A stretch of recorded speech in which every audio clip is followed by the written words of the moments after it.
ECB housing. Hindi sir, yung buo. Okay, ECB. Kasi yung aircon niya sir. ECB valve. Ayun sir, yung buo. Saan nyo nakita? ECB valve. Hindi sir, may pumunta dito na taga Teka, ang tanong sir, Manila. magkano binayaran niyo? 9,000 sir. Ha? 9,000. What Lahat to na lang? yun? Lahat na yun. Kasi hindi taga dito sir, taga Manila din. Hindi ako kasi sir nang gumagawa ng... Sana pinanood nyo yung video natin. Ano lang yun? 1-2. 1-2? 1-2. Kakapalit lang namin kanina ng ECB sa EcoSport. May bumili kasi. So, pinapalitan na namin yung ECB housing kahit na... ECB bulb kahit na hindi sira. Ito naman sir yung mga records niya. Ano yung overheat, sir? Nag-overheat siya. Lumabas sir ng overheat dito. Tinigil ko siya. Tapos Anong overheat nakalagay, sir? Transmission overheat? Ay, wala siya nalabas doon. Doon lang siya sa panel. Ano, Yung- parang pula. Okay. Lumabas sir. Inop ko. Tapos Tama, tinawag tama. ko doon sa ano. Sabi nila, daling ko daw. Wala pa ako sa register. Ay, nagsabay-sabay sa yung paggawa ko ng ECB. Tapos pinapalitan ko ng... Mahal yung ECB, 9,000. Ano yun? Sa Lazada, sir, ano yun? 800. Wala ko sir. Ito nga sir, hindi ko alam sir kung tama to. Sinun niya sa akin sa wiper 2,000. Depende sa nagbebenta, sir. Pero ano lang, mura lang kasi. Mura ang parts ng Ford, sir. Totoo lang. Kaya namin nagbablog kami nga nung ganyan kasi yung iba kasi naluloko, sir, sa... Yung ibang gumagawa kasi, gusto nila one time, big time. Kumbaga, one time, big time, client ka na ganito, mas maganda kahit maliliit yung kita nila, kung marami naman nagpapagawa, di ba? Kasi katulad nyo kayo, mangangayaw ka talaga sa paggawa kasi sisingilin ka, 9,000. Kanina may ginawa kami niyan, sir, sobrang honestly ang 1-2, sir, ang ECB bulb. Na 800 yung ECB bulb, kabit is 700, mga ganun. Nalagpas na. Kaya pala sir, okay lang sila muna. Kaya muna dito. Yung ano kasi, sir, yung... Ano ba tawag dito? Sa 9,000, makabili ka na ng compressor eh. Parang compressor niyan, nasa 8,000 to 15,000, mga ganun eh. So, pwede ka na bumili ng buong compressor, kasama doon yung ECB bulb eh. So, halos yung buong housing na. Pero, syempre, diskarte nila yan. Hindi naman ako ano doon sa mga discarding ganun. Pero kasi, kung alam nyo, yung ganun, edi syempre, na kayo, wary na kayo sa ganun, di ba?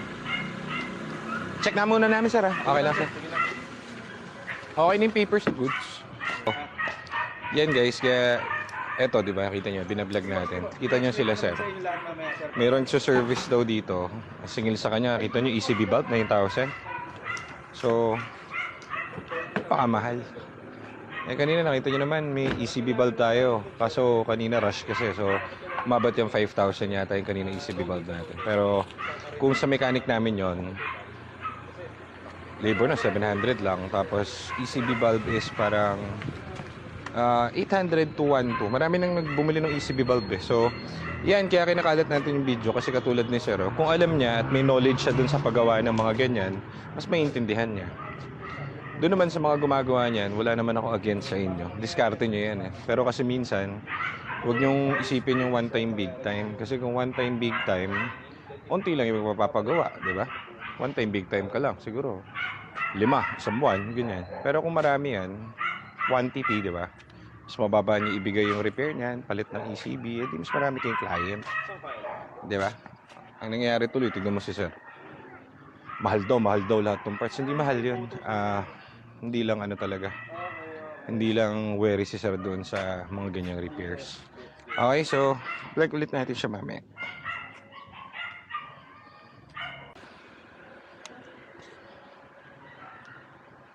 Shhh! Uy, Ugyan!